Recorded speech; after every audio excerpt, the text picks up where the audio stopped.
চারপাশে অনেক মানুষ, তবু নিজেকে বড্ড একা লাগে।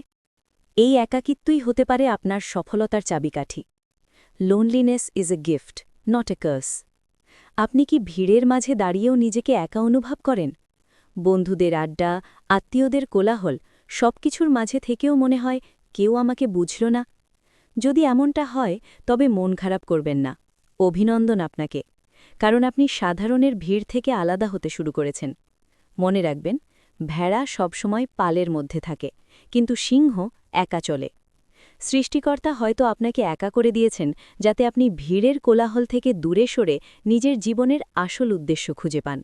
এই একাকিত্ব কোনো অভিশাপ নয়, এটি আপনার নিজেকে গড়ার সেরা সময়।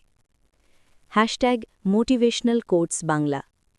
কেন এই একাকিত্ব আপনার সফলতার চাবিকাঠি? কেন এই একাকিত্ব আপনার সফলতার চাবিকাঠি?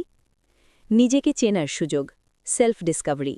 যখন আপনি একা থাকেন, তখন আপনি দুনিয়ার আওয়াজ শোনেন না, আপনি নিজের মনের আওয়াজ শুনতে পান। আপনার শক্তি কি, দুর্বলতা কি, আপনি আসলে কি চান, এসব প্রশ্নের উত্তর কেবল নীরবতাতেই পাওয়া যায়। যারা সবসময় মানুষের ভিড়ে থাকে, তারা নিজেকে চেনার সময় পায় না। অখণ্ড মনোযোগ, লিজার ফোকাস। ভিড় মানেই ডিস্ট্র্যাকশন বা মনোযোগ নষ্ট হওয়া। ইতিহাসের দিকে তাকান, নিউটন থেকে রবীন্দ্রনাথ, সবাই তাদের সেরা কাজগুলো করেছেন নির্জনে। আপনার এই একা থাকার সময়টাকে কাজে লাগিয়ে নিজের স্কিল বা লক্ষ্যের ওপর ফোকাস করুন। দেখবেন আপনি অন্যদের চেয়ে 10 গুণ দ্রুত এগিয়ে যাচ্ছেন। মানসিক শক্তি বৃদ্ধি, মেন্টাল টাফনেস। যে একা চলতে পারে, তাকে কেউ ভয় দেখিয়ে আটকাতে পারে না। আপনার সুখ বা দুঃখ যখন অন্যের উপস্থিতির ওপর নির্ভর করে না, তখন আপনি মানসিকভাবে অপরাজেয় হয়ে ওঠেন।